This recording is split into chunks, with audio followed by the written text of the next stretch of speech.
Good morning. This is 60 Seconds to Serenity with me, Gregg Hammond. It's Saturday, November 25th, 2017. And I'm hopping on here for just a few minutes. I decided to do today's broadcast a little bit later than usual because it's a Saturday and it's also over the holiday weekend. And I'm hopping on to do my guitar lessons soon. At 9 a.m. I'll be doing the free guitar lesson for beginners. And so today, I just wanted to go through and say congratulations on getting this far with 60 Seconds to Serenity. If you've been following along, we're doing the breathing that comes in and out slowly, calmly, using the tool of 60 seconds of time to create the calmness of mind. 60 seconds of time to create your calmness of mind. And by working on your calmness of mind, you have the ability and the superpower to respond to things going on in your environment during your day. If you're going out for shopping over this holiday weekend, you might experience situations where people may not be as friendly or polite as they could be. And they are most likely reacting to situations around them. And you can respond to them and you can respond to the situations, right? By using calmness of mind, 60 seconds to serenity tools to take yourself to a good place. For me, every day, I have opportunities to use that. To use my 60 seconds to serenity tools to respond, my ability to choose to respond, to take slow and relaxed breaths that resemble calm waves coming in on a sandy, warm beach, in and out, and thinking about things that bring me to memory of joy, a place of joy in my mind, the experience of feeling joy. And it could be anything, like graduation, memories of things like that, maybe your favorite comedian that makes you laugh, or a power song. Using tools like that with your breathing, and you pair them together, you're creating that tool, that trigger, that when you realize, oh, I need to respond to this situation because I feel like reacting, and I'm aware of my own reaction starting to happen. You can use your 60 seconds to serenity tools to breathe in slowly and then exhale with the same calm breath, and tie it into affirmations that you have, right? This one, now it's beautiful because the sun is coming in. It's up much higher than it usually is when I do this, and so sitting in this spot, the sun is right there coming through the trees, and I could actually adjust that, right? That is just realizing that it's that bright allows me to, I can make the adjustment to respond. And I'm responding to the way the camera is with the reverse of everything. So when I move one way, it's going the other way. And I'm getting better and better at that, the mirror image of working with the reverse camera. Here's affirmations. I'm healthy, I am happy, I'm helpful, I live in paradise because everywhere I go is paradise, right? Because I think of everywhere I am, I'm experiencing paradise of being alive and being able to respond by using my thought process with my breathing process and tying those together. And then I have, my heart is always smiling, and my memory is very good. My memory is very good is a statement of empowering. As an example of it, to use an empowering statement and to train yourself to catch if you say things that are disempowering. A lot of times we pick that up from our environment, either people that we associated with in school, teachers, at work, places like that. And even a lot of television is training your unconscious mind. It becomes comedy to cut yourself down or to have a disempowering statement. And that's actually not a good thing. You want to be empowering yourself. Here's the good news statement. Remember, good news, your life just got a whole lot easier because you can start to use your 60 seconds to serenity.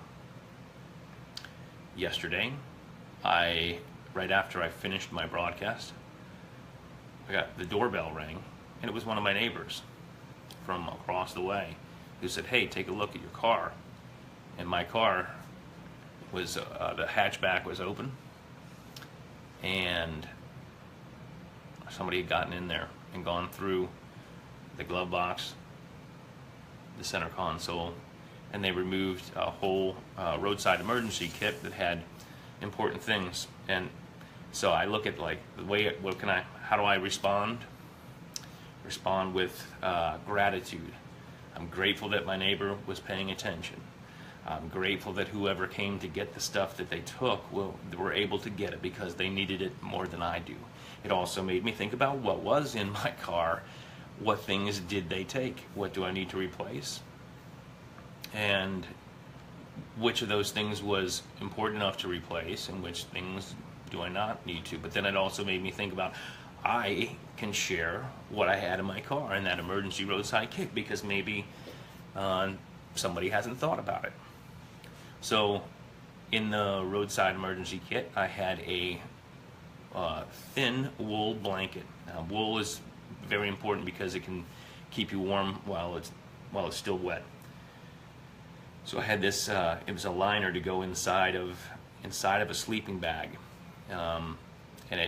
so it was kind of like a sleeping bag, but it was this wool blanket. So any kind of wool blanket, all wool blanket, is a great thing to have in your car, especially if you can get a thin wool blanket or one of those small packets where you can fold it. It's folded up inside of a little bag to retain heat.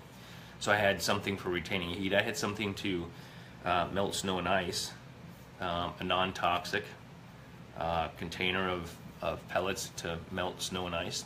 I had a small folding shovel that was in there. I had a little bit of water.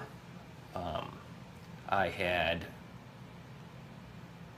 a couple of other things in there too. And as I was thinking about it, I had a long piece of rope, jumper cables, all those things that you think about putting in your car. I had them all in a clear plastic tote.